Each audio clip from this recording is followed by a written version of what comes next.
So, Nick, I'm sorry to interrupt you. You come straight from a party, another online edition for this whole theatrical experience. How did the party go? Life online. Well, it was strange. So we've just come from the first part of the party. I've literally left the kind of the glamorous escaping to the party where we've met the cast. Everyone's very nervous to see the show for the first time. And they're all watching it at the moment. I've seen it yesterday, of course, when we completed the edit. And then we'll meet up again in about an hour or so from now and get their reactions. So we've spoken over the last year or so about how difficult it's been for so many people in your position, in my position as well, with theatre closing. How did this project, this online project, come about? Well, you're right. I think the word difficult is a good launching point, and obviously putting it in the context of not as difficult it is for those frontline workers or people who've been directly affected. But yeah, everything stopped, Mal, on one day in March. Everything just came to kind of a standstill, and I think there was a shock across the theatre and the arts industry, and then slowly you start to think about, well, what can we do? And initially that was a lot of Zoom readings and a lot of monologues being done online. And then you sort of think, well, there must be a more ambitious way to get this happening. I was lucky. I had a link with a guy called Ryan Metcalf, and Ryan did a lot of sort of CGI, VR creation of theatres. His work really was 4D scanning theatres in London and on Broadway to sort of create what that space was like. And we sort of started to talk about whether there might be an outlet to make something else happen. And through a kind of process of assimilation and kicking ideas back and forth, we came to this idea of doing an online Romeo and Juliet, which was sort of born last summer and then got filmed just before the second lockdown in October and November, and then has been edited and launches today. So, yeah, strangely, about 8 or 9 months, which in some ways for a theatre person seems like a long time. But, of course, in the context of film, it's a very quick turnaround. Yeah. Now then, let's just talk about Ryan's work. And I've got a little bit of an example here of him having taken a theatre apart and then put it back together digitally. How did you use that sort of technology in previous productions? Because I know did you work with him on Bat Out of Hell? Was that one of the first productions you worked together on? That's absolutely right. And in a sense, I think Ryan wouldn't mind me saying we were still looking for how this technology would be used in those days. So I think his main thought was about people wearing VR goggles and being able to perhaps, as a production transferred from London to Australia or to Mexico or to Argentina, that they might be able to send this kind of technology ahead, and the director and the actors could see what the set would look like before it was built. So in a way, what we've done is we've kind of turned it on its head, really, Mal. We've kind of said, well, what if you start with that technology? What if you start with the possibility in a scenario where you can't be in a room with people, where you can't be in a theatre, of creating the theatre and making it your platform to create a world as artists always do. So yeah, it's been interesting, and I feel very much like this is the birth of something, and maybe we haven't got everything absolutely perfect first time around, but there is something to be found in terms of, embracing technology, which for an old so-and-so like me is harder than the next generation. You're cutting edge, Nick, you're cutting edge. The thing is, I remember you saying to me, they took theatre away from us. And I suppose, what do you do if they take theatre away from us and you meet somebody who can make a virtual theatre?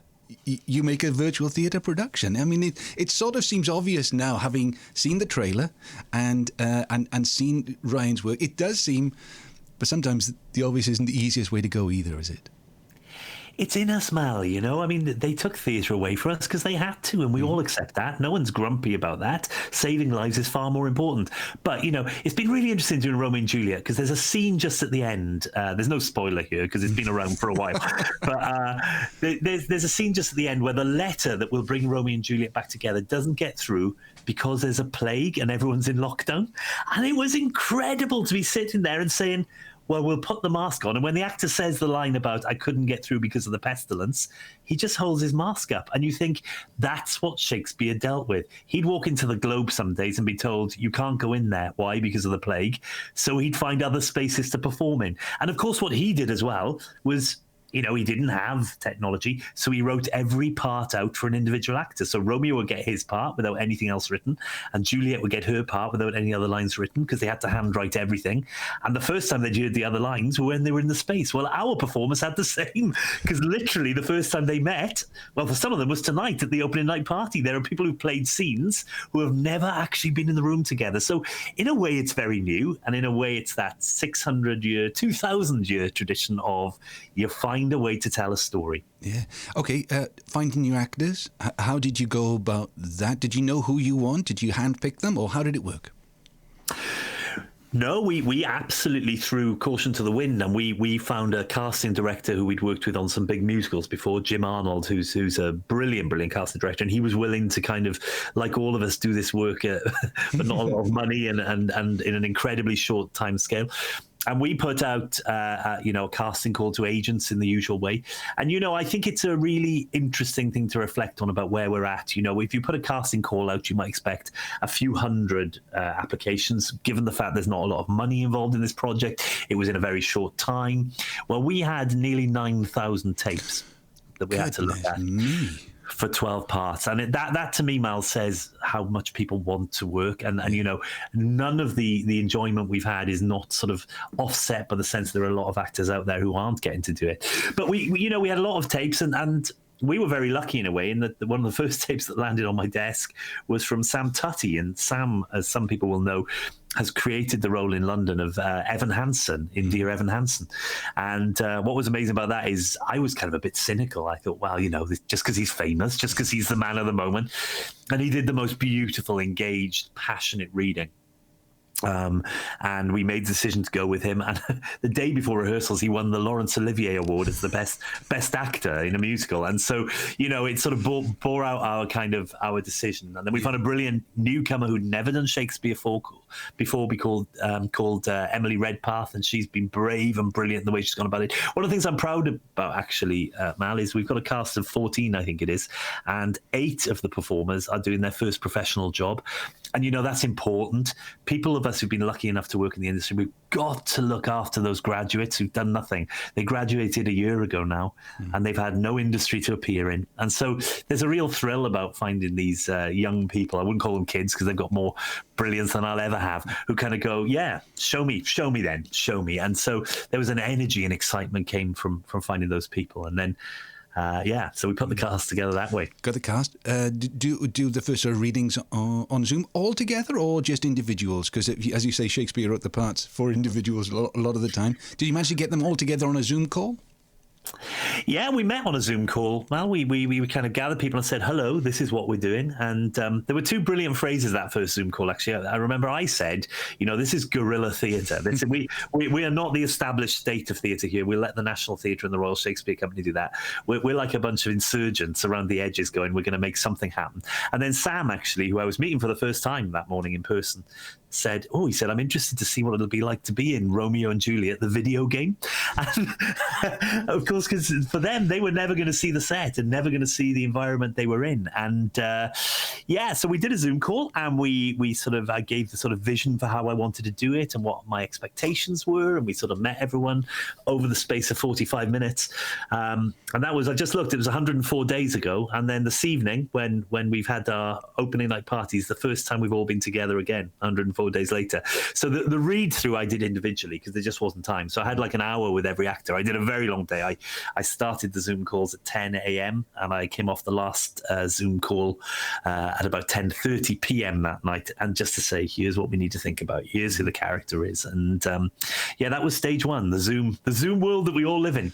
You managed to get some people together for some time, but not very close. The whole thing about social distancing, we've all tried our very best to adhere to that, but obviously, you've got health and safety involved when you've got a group of actors. How many people could you get together at any one time in your rehearsal space?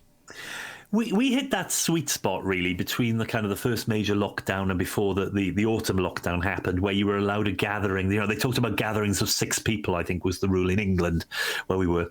So we stuck to that, and we hired a massive room. It was freezing because it was a big old hall of a place. And we were allowed 6 people in the room as a maximum. So as soon as you've got Romeo and Juliet and the nurse, well, you're starting to be limited, and I'm a person, and our producer's a person, and our production manager's a person. So we couldn't ever have more than 3 actors in the space. And we went best practice with it, Mal. We stayed 5 meters away, even though the rule was kind of 2 or 3, depending on who you spoke to. And we had perspex screens. So there was a slightly ridiculous situation where when I moved an actor, I would then dart across the room like Shane Williams, pick up a perspex screen, run between the actors and move it to the next place so that no one could actually, as they were speaking, spray, spit. Yeah. And as they were getting passionate, it couldn't go anywhere other than to this screen. So, yeah, that was tough. And, you were walking a tightrope all the time between wanting to be creative and, far more important, being safe. But, yeah, we got through it. We had 4 days of doing that, which meant really we had sort of 45 minutes on every scene in the play. So, I mean, it was like, okay, here's where to stand. Here's how to do it. Try it. Okay, more like that. Let's move on.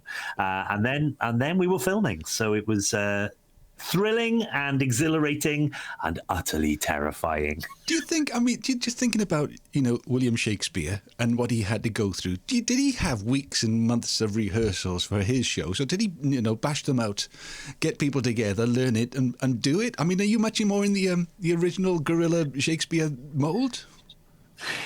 I think that's probably true, actually. I think it's probably true that he was reactive and that the economic conditions of the time and the social conditions of the time meant that it was much more reactive a form. I think the difference they may have had is that Shakespeare, and we forget this, wrote the plays for his favourite actors. So you'd have an actor who would play the nurse and could also play Bottom in Midsummer Night's Dream and could also play Falstaff. And so he knew what he was writing for. Whereas, of course, we were kind of colliding people that we'd never met before, and instantly as a director I had to get to know what their strengths and weaknesses were in about 3 minutes and then find out how to make that work, but I've been very lucky, Mal. I've had a lot of experience with working with very experienced actors.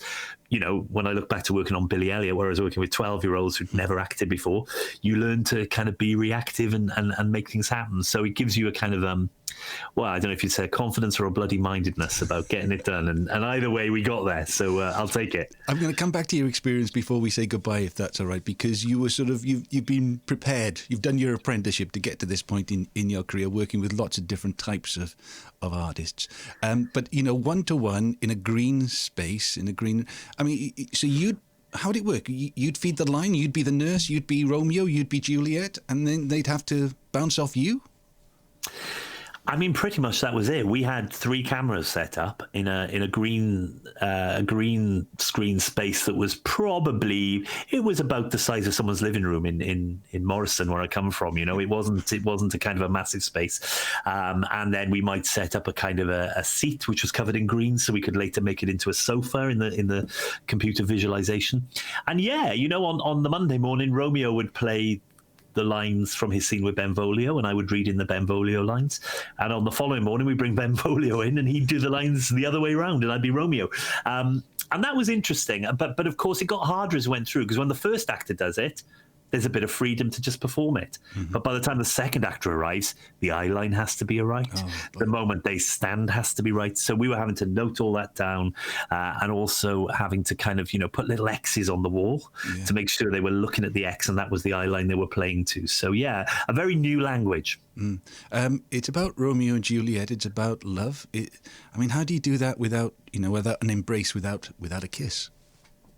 Okay, here comes the spoiler. We thought about that, but actually before we even met the cast, I said to Ryan and Simon, our brilliant producers at Metcalfe Gordon, who are the producers of the show, I said, look, I think we have to consider if there's a day where under the correct COVID protocols, we can make some intimacy happen. So we had to pay quite a lot of money for a nurse for a day and get the kind of the most expensive COVID test that there was. And we had to test the actors and then test them again an hour later to make sure there was kind of as much safety as possible. So we got 1 day, we got 8 hours to work with Romeo and Juliet, where they could hold hands and touch each other's faces and eventually kiss. And it was strange, actually, Mal, because the nurse was there. Ryan, the producer, said, look, we could test you as well if you want, Nick. And I was like, oh, okay.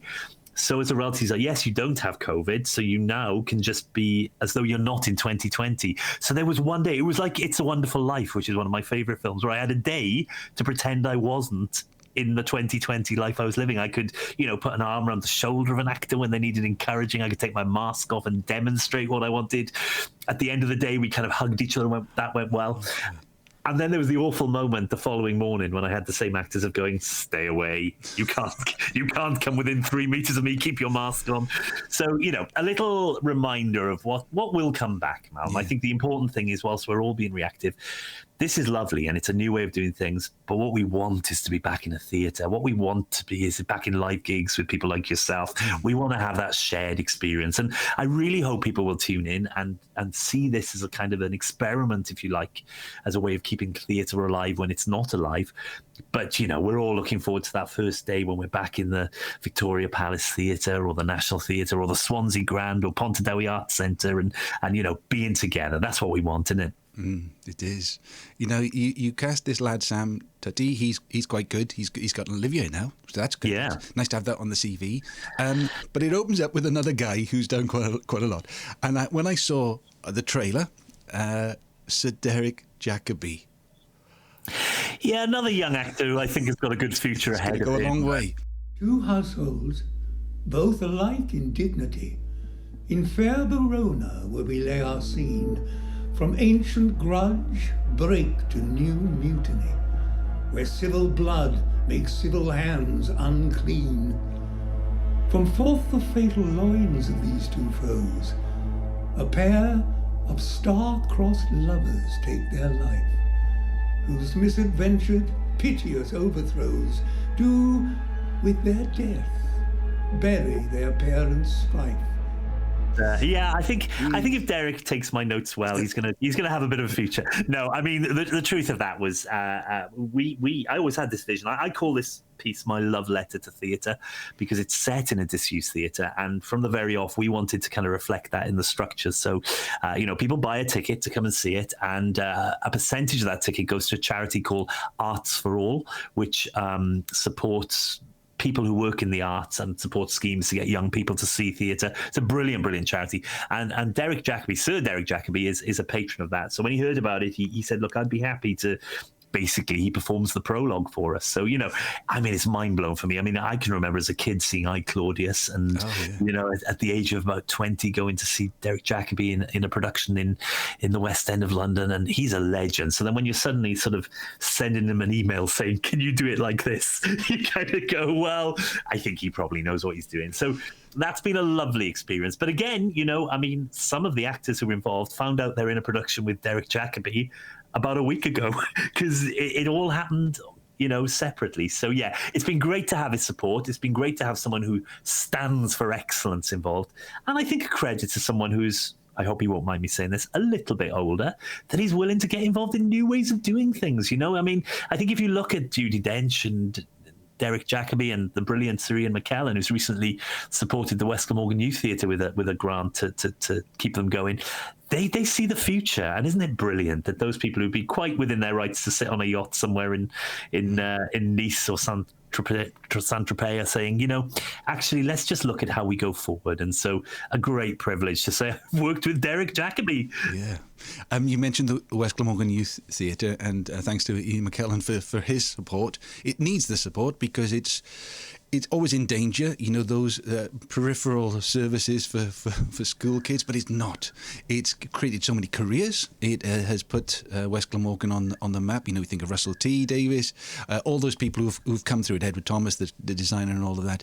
That's the first time we worked together, was one glorious summer at Danacoid, which sadly is no longer a residential centre. How important was West Glamorgan to you in your growing up, but also in your plans for the future? It changed my life. It's as simple as that. I was my brilliant parents did anything that I needed when I was a kid, but they're not in any way theatrical or interested in the arts. I mean, other than everyone's interested in the arts to watch a good TV play or whatever. And then I, through my school, I was in Llansamlet Junior Comp and then Morrison Comprehensive School, and they mentioned this thing called the West Glamorgan Youth Theatre, which was run by this genius of a kind of an educator called Godfrey Evans, who sort of just took a load of young people who were 13, 14 and exposed us to Pinter and Shakespeare and a Czech playwright called Václav Havel and Stephen Sondheim, and said, look, here's what the arts can be, and it belongs to you. That's the thing, Mal. I think the arts belong as much to a kid from Morriston as they do to a kid from Eton or Harrow, and that's the battle that we're engaged in now. And that's not a reverse class snobbery of saying, I mean, I'm thrilled when Eddie Redmayne or Benedict Cumberbatch or those people who've been to private school win an Oscar, because they're brilliant actors. But I want to find the next Adrian Lester, the next Anne-Marie Duff, the next Michael Sheen. The next Michael Sheen. And they're sat now on the Sandfields estate in Port, they're sat now in Town Hill, they're sat now in Penlan, and we have to all commit to doing whatever we can to provide the kind of routes to do it. And there is no better youth theatre, and I'm not saying it because I went there, because I'm only involved in a very casual way now. There's no better youth theatre in Britain, if the world, than the West Glamorgan Youth Theatre, run now by the inspirational Viv Buckley. They're still doing it. They're still taking 50 kids a year and saying, look at what you could have. And we've had a lot of time for reflection in the last year. And one of the things I've reflected on is just how utterly lucky I was to just stumble into Danacoid Education Centre and work with Godfrey Evans, and now work with Derrick Jacoby and work with Mal Pope. I've worked with all the greats. In the same sentence, you've made an old man very happy tonight. Thinking then about your own career, I mean, it's funny how these little steps happen. Obviously, you've done television, you'd gone into education and West Glamorgan. Hunky Dory, working with a friend of both of us, a guy called Mark Evans, who recently directed the Pembrokeshire Murders. It's funny, those little connections. It was a film in Swansea, you were involved in it, and it leads to, well, connections. Someone said to me once, it's all about who you know. Well, go out and meet people. And you met people on that film. Do you know, it's a funny old thing. I mean, Mark Evans, I really hope I get to work with Mark again, because we sort of worked together and sort of didn't. I was working with West Glamorgan Youth Theatre. I'd done some plays with the playwright Ed Thomas, different Ed Thomas, and so I had a bit of a name locally, but nothing else. And I got a phone call one day from a company in London saying, we're doing a film and we'd like to talk to you because we need to know more about young people in the area. And the chap who turned up, or two people turned up, Mark Evans, who was directing the film, and a chap called John Finn, who was the producer, and we chatted about this project, Hunky Dory, and I said, look, I'll help in whatever way I can. And they just wanted contacts, really. In the end, I worked with Mark in the auditions for his brilliant film, I think, Hunky Dory, very underrated, and really enjoyed working with him, and was due to work on the film. But the producer I met, John Finn, he said, I said, what have you produced before, John? He said, I produced a little British film called Billy Elliot. I don't know if you've heard of it. And I went, yeah, I think we've all heard of it. As we sank a pint of Stella in the Monkey Bar in Swansea, would you believe? And John said, yeah, we're doing a musical of Billy Elliot, he said. And I said, well, that sounds like a terrible idea, John. Dancing policemen and miners. He went, I think it might be, he said. And Elton John's writing the music. We don't know how that's going to go. But long story short, John was kind enough to offer me initially the resident director and then later the associate director's job on Billy Elliot, the musical. So, suddenly I was working on the most exciting musical of the day, and a piece that meant something, coming from Wales, where those mining communities were around me most, where my dad grew up. Politically, I was very in tune with it. So it was a dream first job, and as a result, it kind of made me the go-to person to work on big musicals. So Billy Elliot, and then an arena tour of Jesus Christ Superstar and Mamma Mia, and I've been very, very lucky indeed. It's funny, the harder you work, the luckier you get, don't you? So back to this production, because it goes on sale on Saturday night. It's sort of like for the Valentine's period, so it's very good technically marketing right over the love period of Valentine's. How do people actually get to see it? Well, if you search Romeo and Juliet 2021, it'll lead you to the website, and then basically what you do is you find out the screening schedule over the next couple of weeks. You click on, and then you request a code, so you pay your money and you get a ticket effectively, and then you can watch that performance. And it's important to say, once the performance starts, you get it for a few hours. It's not like you have to stay there. You can watch the first act, go and make yourself a cup of tea, or catch up on the Wales score at half time, and then come back for the second half as it is. So Romeo and Juliet 2021, you'll find it there. Fabulous. We'll put obviously the details up with this podcast as well. For yourself now then, put your feet up, nothing to do for a couple of weeks, or what are the plans? What are the plans for you? Six Nations, very importantly. Let's put things in order of priority. Absolutely.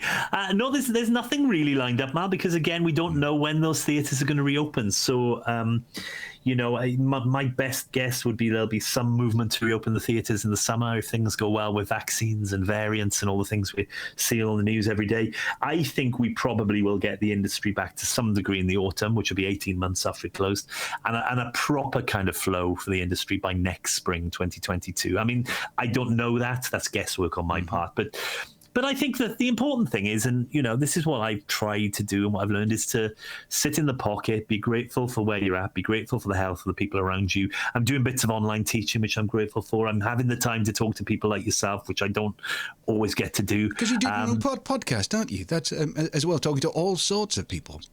Oh, I'm really glad you mentioned that. Yes, I'm launching in early March, and I'll send you the link for that as well, a podcast called Ticket to Ride.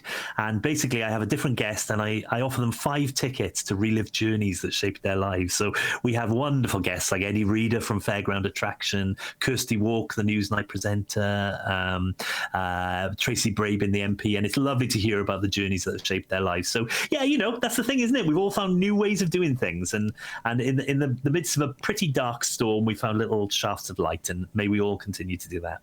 Wish you well with Romeo and Juliet 2021 as well. Nick, thanks very much for your time this evening. So back to the party now. What's going to happen next tonight? You put your dinner jacket back on?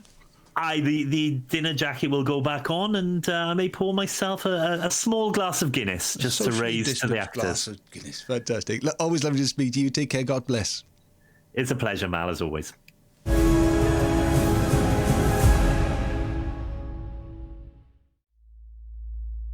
Two households, both alike in dignity, in fair Verona where we lay our scene, from ancient grudge break to new mutiny, where civil blood makes civil hands unclean. From forth the fatal loins of these two foes, a pair of star-crossed lovers take their life, whose misadventured, piteous overthrows do with their death bury their parents' strife. These violent delights have violent ends.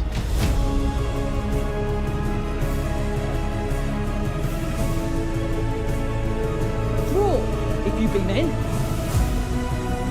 Oh, most wicked fiend!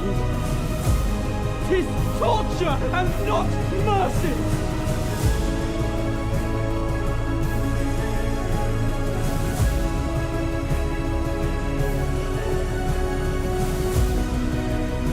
You are welcome, gentlemen. Play! This shall determine that!